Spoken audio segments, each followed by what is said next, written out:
Hello, everyone. Welcome into Follow Everton. I am your buddy Domino Chris on this Sunday, afternoon for you folks over across the pond. Still Sunday morning over here from me.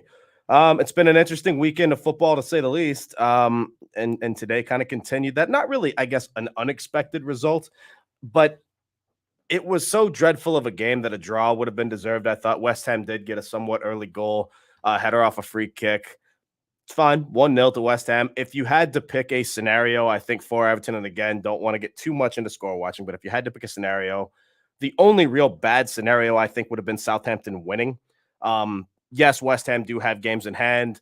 West Ham, I think, have been more poor as of late, but as long as it keeps Southampton below us, it is funny. West Ham started the day 19th, and now all of a sudden they're 14th, and that could be our result. If we get a win tomorrow, we jump from 18th to 13th.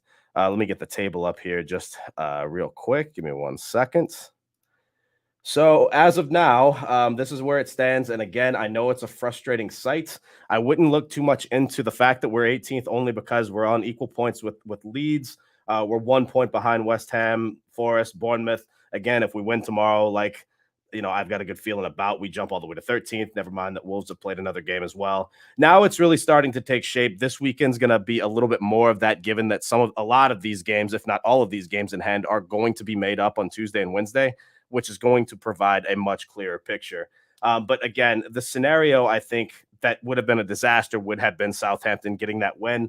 Southampton have now played 29 games. They're on 23 points, 3 points below us. And not only that, the goal difference, I think, is going to go a long way, because on minus 24, it might as well be a 4-point deficit, because even if they make up those 3 points, it's going to be very hard to believe with their lack of scoring goals that they're going to make up 6 goals or 7 goals even, for that matter, because they've still only scored. I mean, we've scored 22 on the season. They've only scored 23.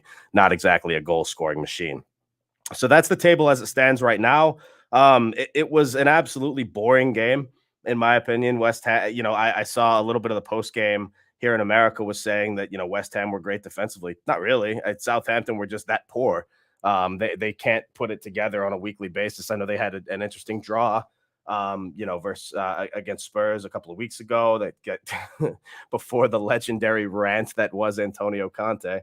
But I mean, if you look at this, the week before, it was kind of a slower game against Brentford as well, but they end up losing that one 2-0. I think they really blew a great shot against Man United the week before, because Casemiro goes off very early in that game. Southampton play a 10-man United, and honestly, they barely even threatened, which I think that might sum up their season. I want to say hello to everybody in the comments. Thanks for joining us, Eugene, Kevin, Emma. Got Mark in there, Richo. Davo, Wes, appreciate you, bud. Mr. Toffees, good to see everybody. Curious what you guys think. Haven't gotten a ton of Spurs predictions, but let's talk about that. Kev says Everton 2-0 Spurs tomorrow night. Wouldn't that be amazing if we beat Spurs 2-0? My God. I would just love to see this Everton side, or really any Everton side for that matter, actually put a game to bed. So that would be quite welcome. My prediction was 1-0 for I've stuck with a Michael Keane goal. And you know what? After what came out of what Frank Lampard said about Michael Keane, I'd actually love Keano to score more, because what was the quote he said? Something about, at your age, I'm not going to tell you how to improve. You just have to keep trying and see what happens. Because Keano asked Frank either earlier this season, it must have been earlier this season, what can I do to get a chance? And Lampard basically had no response. And listen, if he's not in your plans, okay, that's fine. There's a better way to put it than that. And everybody wants to talk about Frank Lampard being a good guy and saying the right things publicly. Maybe that's true. But the more I hear and the more stuff that comes out from behind the scenes, obviously the Decore spat and all that kind of stuff, it starts to make you think. I know I sound like Ryan now, but it really just starts to make you think, how did they keep this guy that long? Whatever, though, it's in the past. I'm trying to move on. This is what Southampton's remaining schedule looks like, because after this is one of those games where they kind of needed, because it is a lower opponent. The Palace game is going to be huge. I obviously don't. I mean, City's had a little bit of a rough away spell in the last couple of months, but we obviously know how that game's going to go. Southampton will not get a result at Arsenal. Palace here, Bournemouth here. It's going to be interesting. Now, more so than that, though. Excuse me, still working on this strep throat. Look at this. Look who joined us. Very positive, Chris. Yes, you would know, sir. I'm just trying to be like you, my hero. Wezo says, I think he's going to put Gray back on the left, play Sims up front from the start. I don't agree with that. I think we still see Sims come off the bench because, well, one, he's not going to mess with success. We've seen Deitch do this before. He's going to keep the same line. I'd be shocked if we saw anything different. That includes having Ben Godfrey still on the left, and that includes keeping Seamus Coleman on the right. The midfield, I'm curious who you drop. I know that you're not dropping McNeil under any circumstances as of now. Iwobi's got to start on the right, and you've got to have your trio in the middle of Onana, Decore, and Ghana, unless there's some sort of fitness issue. I know people want to talk about relating to Ramadan. I thought Amy had a very good point the other day when she said, these guys, this isn't a new thing. Ramadan's not a new thing. They've been trained nutrition-wise. They've been trained in ways to overcome this or to deal with it in terms of the fasting and all that sort of thing. I don't think that's going to be a problem. Let's not forget Sims is still young. Excuse me. And I don't think that Sims looked great against Chelsea. Let's not forget that was limited minutes, right? And so fresh leg Sims and 90-minute Sims are two different people. We're not exactly sure what we're going to get with that. Now, having said all of what I just said, it has been rough to watch Damari Gray after 55 or 60 minutes because he just looks like an absolute tired human being. I'm not sure what the deal is stamina-wise there, but he does put a shift in when he's on the pitch, and I thought our attack has been fine. Let's not forget also that we did have 2 goals against Brentford. The second one chalked off on some nonsensical VAR decision. I know it could have been more, 3, 4, whatever the case, and that's where you start to say, okay, we have to take our chances. But we put 2 balls in the back of the net. Barry says that drop Iwobi and play Sims. You're not alone, Barry. I like playing Iwobi, but it seems that I'm in the vocal minority on that these days. I don't really know. Maybe people are seeing something I'm not, and I know Iwobi hasn't been perfect by any means. There have been a few turnovers on possession. Iwobi still provides pace for me. He still has very good footwork. I would keep Iwobi playing, but that's my 2 pence. Eugene says, I think Southampton will get relegated. I agree with you. I don't see any coming back from them now. I will say this. I mean, Southampton have proved they've been able to scrape a point. I don't think they're not going to get any points for the rest of the year by any means. I think they're too far gone for it to be enough. Again, I think the fact that they played one more game and the goal difference, I just think it's going to be too much because it looks like 3, but it's really a 4-point deficit on multiple teams. I mean, with the exception of obviously Forest and Bournemouth. And if they go down a little further, then maybe we can have a conversation about goal difference. But in terms of being 6 goals down, it's just going to be very, very tough. Who do I think will get relegated? To tell you the truth, we did an entire show on this on the bottom 9, and I don't even remember what my answer was. I want to say that I said Forest. I know I said Southampton. I know I said Forest. I might have even said Bournemouth, but I didn't feel good about it. I know that Mabs and Jan both said Leeds, and given Leeds's more recent injury history, that can certainly come true because a couple of folks got injured over the international break. Tyler Adams was already injured. Ginato got injured over the international break. I'm not sure where Rodrigo was yesterday. But either way, Leeds were very, very poor. But it is at Arsenal. I mean, you have to take that with a grain of salt. The next few weeks are going to be very telling. I want to take a look at this West Ham game real quick. It was 1-0. Southampton had more of the possession, 57%. I don't remember for the life of me them getting 3 shots on goal, but if it says it here, then I believe it. They did have a couple of glorious chances to equalize on about 84 minutes or so. Ward-Prowse had entirely too much space on the ball, sends a cross in.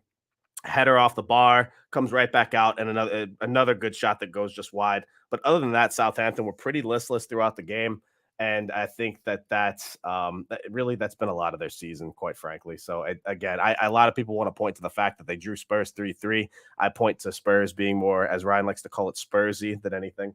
And so I think we do see Southampton down. Now, on the flip side, West Ham, very, very interesting because obviously we'll get to Brendan Rodgers in a second, but the other person in that conversation was David Moyes.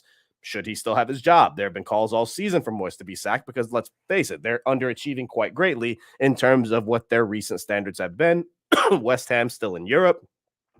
Extreme fixture congestion coming up. Are they going to have enough legs? Are they going to have enough players? I think they've got themselves, it goes without saying, they're obviously in a better position. There's still a lot of games left. There's still a lot of games that they have to play, both in Europe and in the league. They're going to have a couple of double game weeks. Next week's going to be Newcastle. It's not going to be great, but it is at home where their form has been pretty good recently. next time, and then they go to Fulham, and then they have the Europe games here, and that's going to make it very interesting because after that, it doesn't get much easier. You're home to Arsenal. Bournemouth have looked great as of late, and they're going away to that, where their away form has been dreadful. Home to Liverpool. They did get a win in that fixture last season, if I remember correctly, and then it just kind of gets convoluted after that. Okay, let's move on. Let me take a look at a couple of these comments before I move on to Leicester, because that's going to be interesting. Ryan says Michael King comments on Lampard damning. I almost refused. I tweeted this a second ago, but it's so ridiculous that I can't believe that actually came out of Lampard's mouth. I do believe it, but that's unbelievable. Peter says not ours, what other teams do. See, this is what I wish I could pound into everyone's head. Not ours, what other teams do between now and the end. As Deitch said, it's about what we do on the pitch. Forget about everyone else. Plain and simple. End of. Full stop. We have to score goals. We have to win. Period. Haven't beaten Spurs in front of fans in a long time. Yeah, I think it was 2012, if I remember right. Late goals and stoppage from Pinar and Yelovich. What a game that must have been to be at. Leeds, Leicester, and Southampton for the drop. That's a good shout. Man, Leicester, I have so much to say. Southampton are a bogey team for Newcastle. Yeah, probably so. All right, let's move on to Leicester City. I don't have the clip in front of me, but we had a couple of things that we touched on the past couple of shows. One, in the bottom nine show, I said we kept waiting for Leicester to put it together. We don't know when it's going to be. It was a unanimous thing that they have too many goal scorers and too much quality to go down, along with a very experienced manager who had mostly done well wherever he's gone. Not everywhere, but a lot of places, especially his previous job at Celtic and Brendan Rodgers. After yesterday's performance, I watched this one. I watched Palace and Leicester. It was a great finish at the end for Palace. They score at the absolute death to win 2-1. Mateta off the bench, the substitute, gets the game winner. And Leicester were absolutely an abomination in the second half. They do get an early goal in the second half on about 53, 56 minutes, whatever it was. Excuse me. Palace immediately equalized on a free kick, and then Leicester might as well have not turned up because they were just invisible for the next 30 minutes. Palace had about 3 good chances, including one right before they actually scored about 2 minutes earlier. And it was such a good chance that when they missed it, I said, okay, that's that then 1-1. You're not going to get a better chance than that. And then sure enough, a minute later, it just goes right in the back of the net. And I remember thinking, man, if that's the performance that Leicester are going to put in a must-win game in an actual 6-pointer, I don't trust them to stay up at all. And Ryan and I touched on that on the post-match show yesterday, or the final score, if you like. And so today the news comes out that Leicester have sacked Brendan Rodgers. Now, first thing I thought of was Ryan continuing to say, you see, look how much airtime you're getting today, Ryan. Congratulations, buddy. The first thing I thought is Ryan continuing to say that he wishes Lampard would have been sacked after Bournemouth, because Leicester fans have to be saying, if you're going to do this, why didn't you do this a month ago, 2 months ago, whatever the case? Leicester have been poor for so long. And I've got Leicester's results up here for the season. I don't have all of their upcoming fixtures, but I can get to that in a second. Obviously, a couple of wins in the middle there, and we think Leicester are back. You get 4 wins out of 5 matches in the middle of the season over Leeds, over Wolves, over Everton, over West Ham. In the middle of that, a very close loss to Man City, which actually could have gone either way. And then the wheels just seemingly fall off. 4 straight losses, then a draw at home to Brighton. Should have won that game. 2 wins, okay, fine. We're back, and then all of a sudden the wheels fall off again. One of the most inconsistent teams. You batter Spurs 4-1. You have as much conversation about, is this a bad Spurs team or did Leicester finally have it? 4 straight losses after that, 7 losses in all comps, which I believe included an FA Cup loss to Blackburn Rovers at home. And then it just becomes now, not only are they going to stay up, but can they score goals? I mean, in a lot of these games, you're not even scoring goals. You have 3 straight clean sheets against you. And then it's been 1 goal every match since. If you have all these goal scorers, why aren't they scoring goals? I saw a comment that said Benitez was the favorite to get the Leicester job. I mean, I would laugh at that. I don't know if that's actually going to happen, and I haven't seen a list of potential candidates yet, so I don't know how true that is. But I mean, again, if you do it now, who are you going to get? It is such an interesting time. We made a joke earlier that unfortunately Roy Hodgson is taken, but I mean, all jokes aside, I just don't know who it's going to be. Surely you'd think that they have some sort of plan. But I will say this, after the last I haven't watched every minute of Leicester City Football Club this season. But what I will say is, after the last, I'd say, 4 or 5 matches, I've probably seen at least 2 or 3 of those. Leicester's only hope of staying up was to sack Rodgers. I don't care how much experience he has. And yes, he does have experience. But if anyone in the comments can tell me, I don't have Rodgers' full history in front of me. When's the last time, if ever, that Brendan Rodgers has been involved in a relegation scrap? Because it's not just about experience at that point in terms of managing a winner. It's about, can you actually get that extra ounce of energy out of these players and that scrap and that fight? Because it's a whole different animal when you're in a relegation scrap. It's a whole different animal when you're playing teams that are hungrier than you, that are just trying to stay up as much as you. And obviously, this season more than ever, because we have a quote unquote bottom nine, or nine teams chasing the top six of their respective, relegation league or whatever the case. And now, which are all separated after the Palace win by 7 points instead of 4, especially after Southampton's loss today. So let me get the table back up so you guys can see what I'm looking at here. It's one. Oops, sorry about that. Everton are currently in 18th. Again, I wouldn't look too much into that. Leicester more concerning, given that they are a point below. Their goal difference is a little bit better. It's going to be interesting to see the next few with Leeds. Really, you can make a case that it's going to be interesting to see every single team out of this, because I've said it before, I'll say it again. It's going to change so much from week to week. Look no further than what you're seeing with Bournemouth. Started the day 19th yesterday, moved up to, I believe, 15th, now dropped to 16th with West Ham jumping after they were 19th. Everton are 18th, could jump to 13th. This entire table next week could be upside down. We still have no idea who we want to root for in terms of cheering interest, with the obvious exception being if a team is in the top 4 or even the top half for that matter. You would want them to beat a bottom 9 team, such as yesterday with Fulham and Bournemouth, which was really the only, I think, result that went totally against us, because you felt that Fulham should have and could have won that game. They'll use the in case emergency break Sam Allardyce glass. Wouldn't that, we need to make a meme of that, of just have his face on a giant piece of paper inside a fire glass. Here's the thing. Is that the worst shout? I know we're making jokes, but at this point, who else are you going to get? Who is even available? And if don't, for God's sake, I guess Frank Lampard is available. Why not give him a shout? He's got relegation scrap experience now, technically, doesn't he? Screen share some tactical stuff, Sky Sports style, boss. Yeah, if there's anything we need, it's Sky Sports tactics. We need to play Sims. The kid might not press well, but he showed he has the quality to hit the back of the net. That's what we need to win as many games as possible. I don't disagree. I just don't necessarily think he needs to start. I think people are forgetting that over the last 3 games with this exact same lineup, especially in the first half, our attack has not only been competent, it's been very good. Maybe not as much against Chelsea. But I mean, the match against Forest and then the match against Brentford, we ran all over these guys in the first half. I want to say Forest at halftime was 1-1, but again, it could have been. Oh, no, I'm sorry. It was 2-1, wasn't it? Decore's goal came in the first half. It's 2-1. It should have been 3-1 a little bit later with Gray.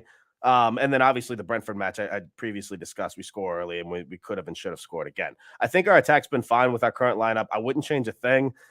Now, the issue with that is if it doesn't come out brilliant, then Deitch is going to be very stubborn and not make subs. And I don't want to get into that. He said earlier this week something about Forest and we only lost because we made a mistake. He was alluding to Decore, but I thought he was spot on for a different way. Yes, we made a mistake, Sean. You didn't make a sub. That was the mistake. That's what I'm kind of afraid of. If this team doesn't exactly gel with the attack right away, he won't make a sub. And if he does make a sub, it's going to be Tom Davis, which is going to make no one happy. Now, hang on. I need to back off of that because against Chelsea, he had the chance to do that. Not only did he not do that, the subs were great. So for all the flack that I give him about Forest, I have to give him credit for getting the point against Chelsea because those tactical switches, including the Mikalenko switch, were fantastic and led to the second goal. So that's where we're at with that. I'll be interested to see the lineup tomorrow regardless, but I really do think it's going to be exactly the same. The only one I think you might be able to make a statement for or a case, even though I don't necessarily agree with it, would be Makalenko going back on the left. I don't think you're going to thrust Nathan Patterson back into a starting role after being gone for so long. We'll be interested to see if we see James Garner at all. I think he'll be fit to be on the bench, but I'm not sure if he's going to come in or not. And of course, as always, I'm not expecting Dominic Calvert-Lewin at all, but fingers crossed. Again, can't say enough. I want the guy to be fit. I just don't expect anything at this point. We need to go out on the front foot and get the crowd behind the team from the start. I'll tell you what, Monday Night Football under the lights is going to be it's going to be a rocking atmosphere tomorrow night. And I'm not just saying that because the Follow Everton crew is going to be there. I am saying it because I think that the team know exactly what you just said, Stu. And I really think that they're going to get behind this team, and I think we're going to jump out on Spurs early. It's weird how different this Everton team is for a lot of reasons. I don't need to go into much detail other than to say we all know how Everton have been for the last few years in terms of slow starts. They haven't exactly come out of the dressing room and played attacking football or even looked. Sometimes they haven't even looked like they wanted to be on the pitch. This Sean Dyche team is different. With the exception of Liverpool, if I remember correctly, there's not been much of a bad first half. Even the 4-0 drubbing at Arsenal, Everton looked up for it. They just were making a few mistakes in the final third. We were taking it to Arsenal. It was a little bit of end-to-end football for the first 35 minutes. I don't have any doubt that they're going to come out firing versus Spurs. I said it yesterday. I'm interested to see their team news. I know Spurs have one defender definitely out, Emerson Royale. We're not sure if Perisic is going to play. Richarlison still is injured as well. We'll be interested to see what formation they come out in. Ryan alluded to possibly man-marking Kane.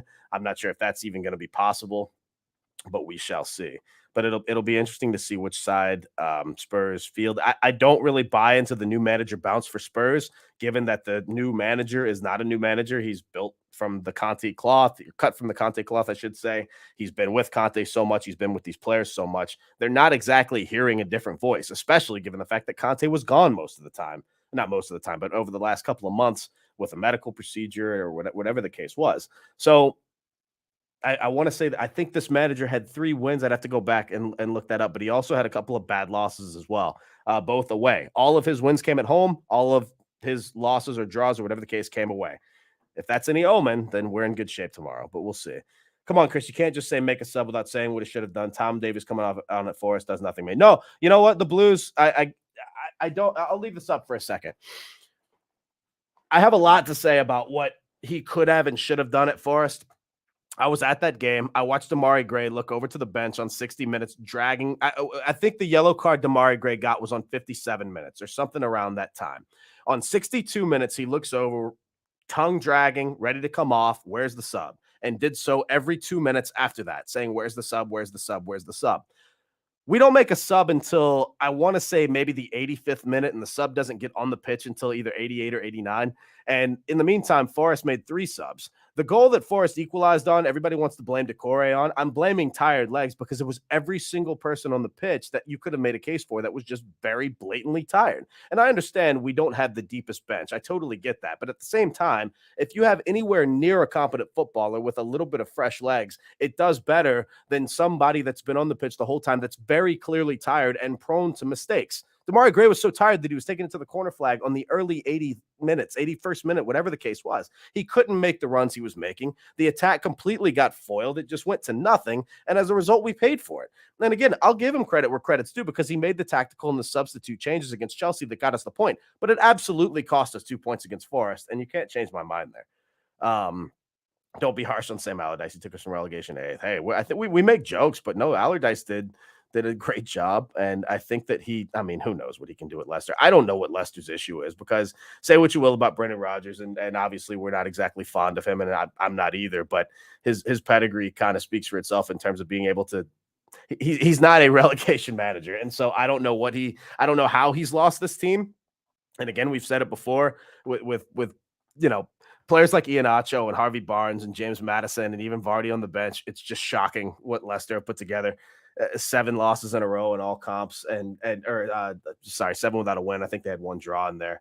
But the fact that they not only are they not winning, the fact that they can't score goals is just blatantly inexplicable to me. But again, they also have the ability to just put 4 in the back of the net the next game. It's such a weird team. Davis and Mopé aren't competent though. Certainly your opinion. I still am trying to keep the faith in Neil Mopé, and that's not a popular opinion, but I keep stressing the fact that he scored goals before. I know it's a different team. I know it's a different makeup, but to score 8 in 3 consecutive seasons, to score 8 goals, and 10 goals in the Premier League is not exactly the easiest thing to do. I don't care what team you play for. That's something that needs to be said. He has the ability to put it in the back of the net. Has he looked great? No, but the ability's there. He did score against West Ham, even if it was his only goal. The fact remains that he is capable of putting the ball in the back of the net. So I'm hoping that when he gets another chance, he takes it. I'm just at this point, it's almost like just wishful optimism, but I'm going to keep the faith. Tom Davis, I I don't even know what to say. I hope he just finds whatever it is he's looking for, because he has looked lost and on another planet for a long time now. If he's wearing a blue shirt, I'm going to support him. So if he comes on, I'm going to be all about him. I don't like the people that boo him right when he comes on the pitch. I'm not a fan of that. Everybody's entitled to their own opinion, but I'm still going to hope he does well. We just haven't seen it for the longest time. I don't think Sean Dyche will play Mope again. I absolutely disagree with that. I think that's well, and another thing that we haven't really talked about, and I'm not trying to jinx it by any means. And of course, if this happens, everybody could come back and blame me, and that's fine. But we've been a little bit lucky as of late. Yes, we've had injured players, for a while. We've been very unlucky. But with this current squad being able to play 3 straight games, 4 straight games, whatever it is, we haven't had anybody come off injured. Now, I don't want that to happen, but I'm curious to see where the tactics go and the formations go if that were to happen. Because again, if Davis was our first sub for a lot of these games, if a midfielder goes down, what's it going to be? Is it going to be Davis, or is he actually going to give James Garner a shot? Don't know.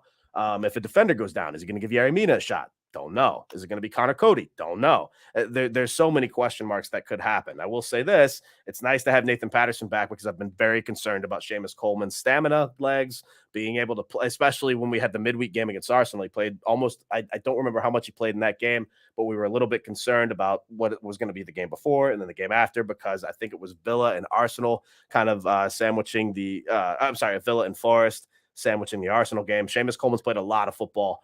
And I know that before, I don't know if he was ruled out of the entire international break. I know one of his games he was ruled out because of some injury, and that's when we all got a little bit worried. But we'll see. I personally want to see James Garner just because I want to see what we actually have.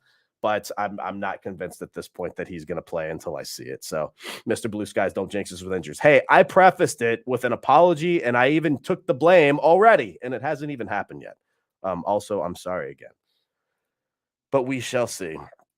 Stanley Mills and Isaac Price should be the very least be on the bench on Monday. Yeah, don't hold your breath for that one, bud. Mope isn't a goal scorer, but he's aggressive. But the question is, will that work for him against him when he plays? I mean, he is a goal. He is not our quote unquote goal scorer, but again, you don't score 8, 8, and 10 by fluke. You just don't. So I don't know. I know it was a panic, but I don't really want to go all the way down the Mope rabbit hole by any means. It's more of, like I said, it's at this point, he's on our team. He's a decent backup, put it that way. I think Gray up top has worked. I think Sims up top will always be at this point selected over Mope, especially given what Dyche has been saying about what Sims has been saying to him. Really working hard to improve. What their conversations have been back and forth. I think Sims is very well cemented above Mope at this point. But I don't think Mope is a bad player to have on the bench, and I think that he can make a difference in the game. I'm not saying that it's happened, and I'm not saying that it will happen. I think it's possible, and so I'll just keep my fingers crossed for that one. Not to mention he's a quote unquote shithouse, and he can wind the defense up a little bit. So we'll see. Garner will be first sub instead of Davies. Mate, he's finally getting back fit now. Yeah, okay. I mean, how long have we been saying this? I don't disagree with what you're saying, but I've been saying this for the last 5-6 weeks now. He's been on the bench and he hasn't come on. So again, I'll believe it when I see it. He's he hasn't been as expected as Calvert-Lewin, but I mean, think about this for the last month or whatever our last few fixtures have been. I mean, how long has Garner been on the bench and how long have we expected to see him as a sub? And it just hasn't happened. So I don't know. I want it to happen too, buddy. I really do. But we shall see. But anyway, I think back to Leicester, it's an interesting time to do it. I don't even know. You know what's funny about this? If we go back to Leicester's fixtures here, I want to show this one more time because here's the problem.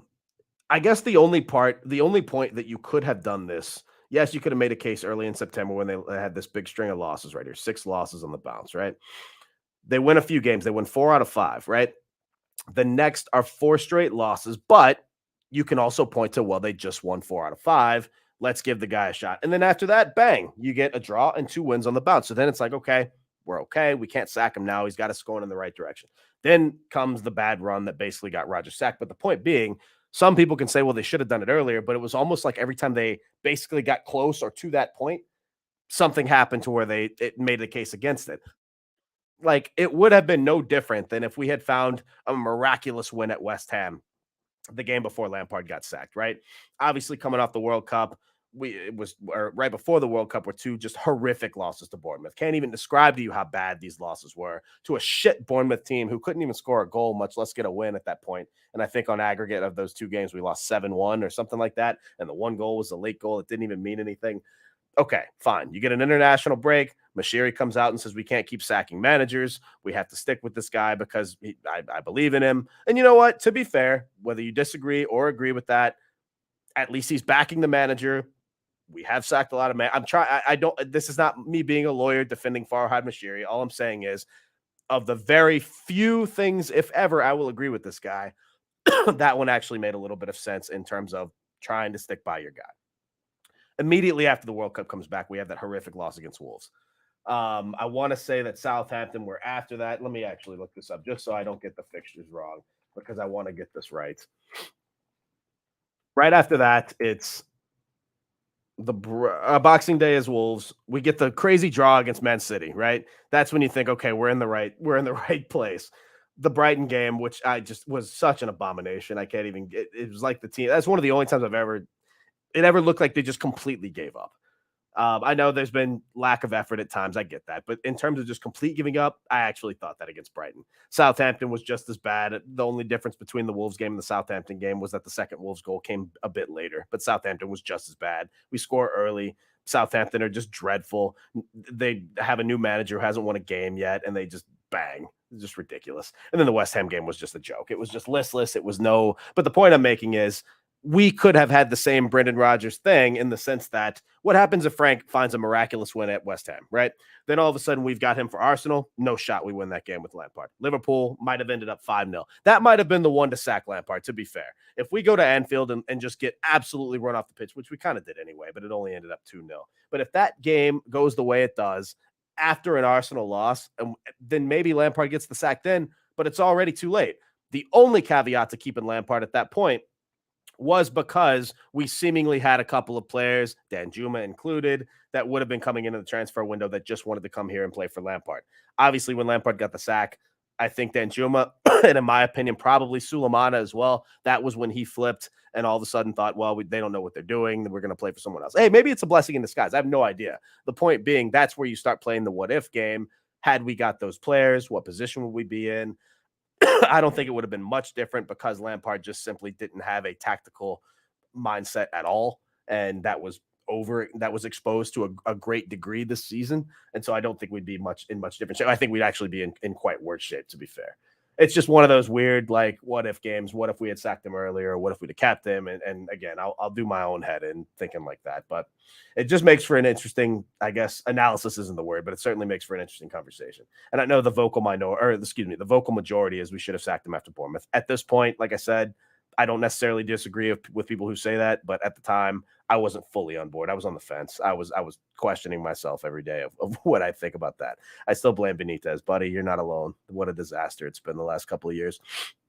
Peter, if we're going to put in the young players in the team, we need to know where they belong and how they can fit in. If we don't know that and just throw them in, they'll go downhill in form eventually. Yeah, but isn't that how we felt when Sims got thrown on at Anfield? Everybody loved that. I'm at the pub before the game. Before the derby, because I was over for that one. I had just flown in that day actually and went straight to the hotel and then to the pub. But the team news comes out and everybody loves putting Sims on. I'm not going to say I hate it because there's a couple of ways you can look at this. You put Sims on in a derby game, his first start. Yes, if he goes out there and scores a goal, he makes a name for himself that people will never forget, right? What's the more likely scenario? He looks very kind of skittish. He's not exactly sure where to be and how to react, which is pretty much what happened. And to be fair, he didn't have a lot of help around him. So I'm not fully blaming Sims by any means.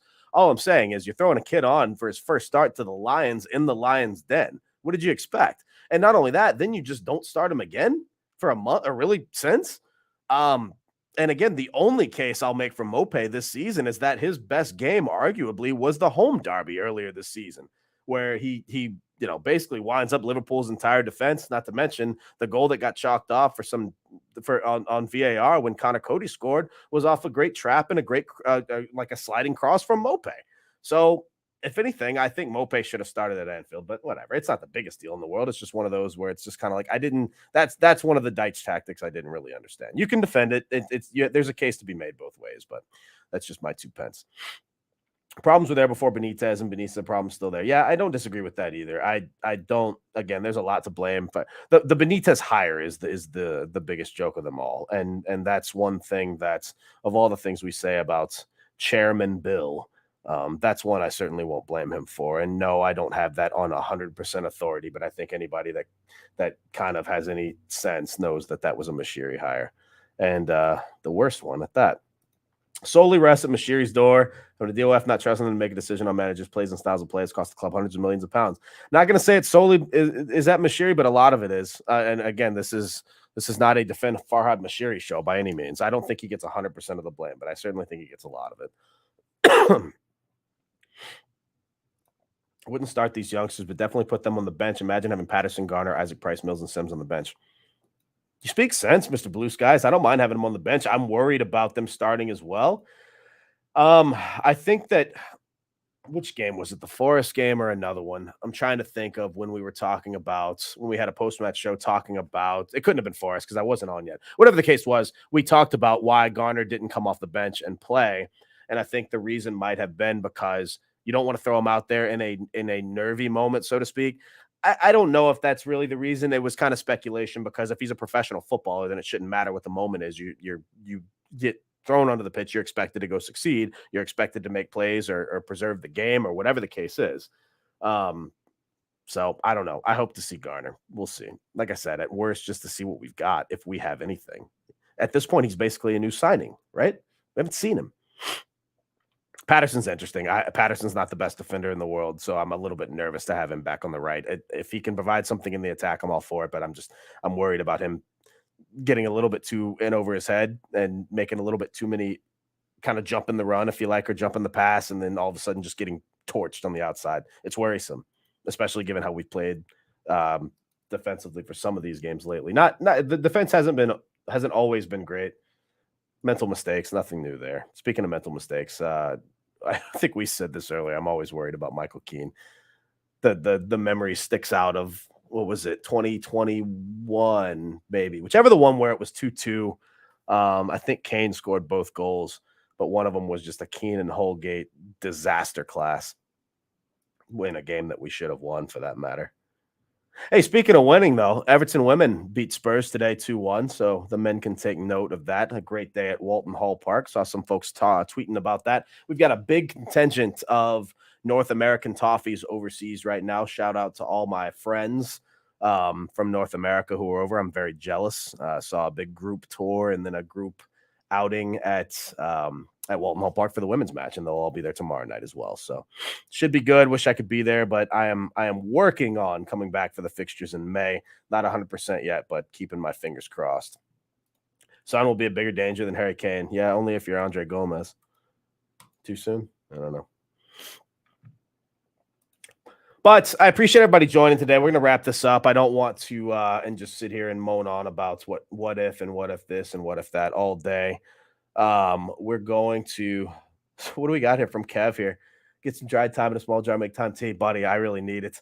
Drinking. I do feel a tiny bit better today, but it's still you can tell something's still there. But it's been at it for 3 days now. Usually it's not. Usually now is when it starts to be on the up and up. So we'll see.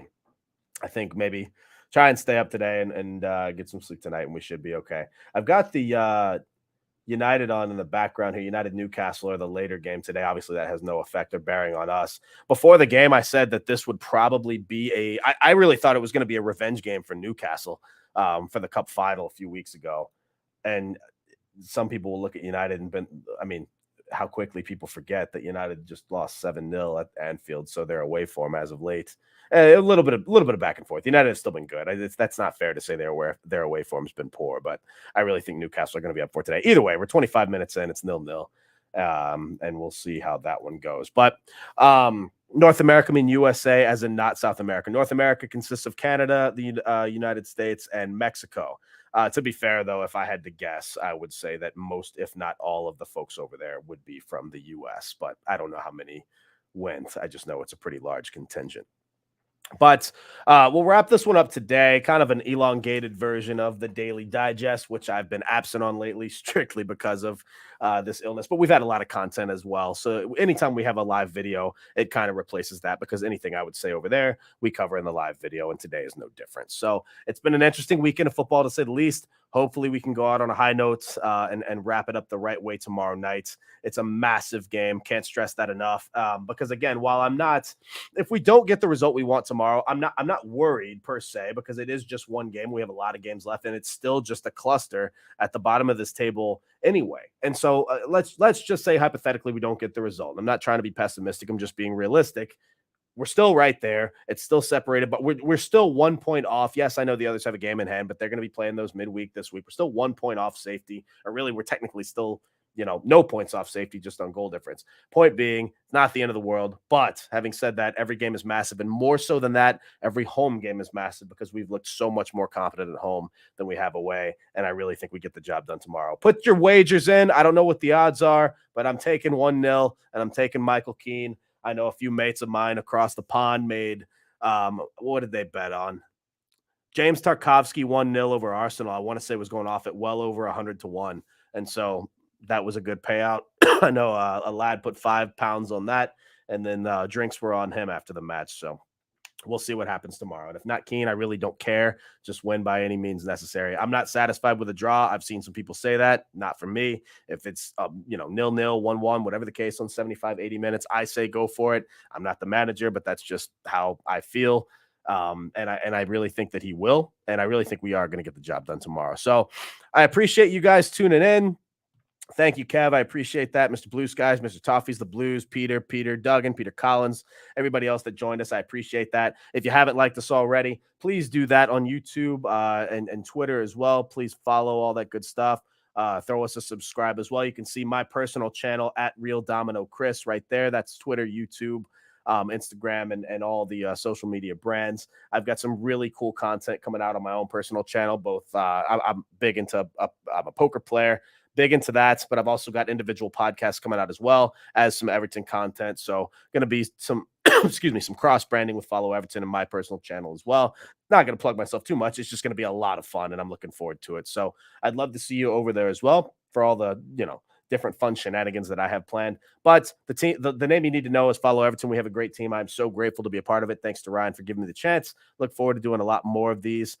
So as I said, tell your mate, tell your dog, tell your friends, tell your family, tell all the friends, like, share, subscribe, all that good stuff. I appreciate you tuning in, and I will see you tomorrow at some point. I'm not sure how it's going to work, pre-match, post-match, whatever the case is. I know I'll be doing a post-match, and if I had to guess, probably be doing a pre-match right before when the team news comes out. I believe Dave Weston will be joining me, and if not, it'll be just like today, and it's always better when I have people in the comments. You guys have made this a fun stream today, and I will see you tomorrow. Up the Toffees.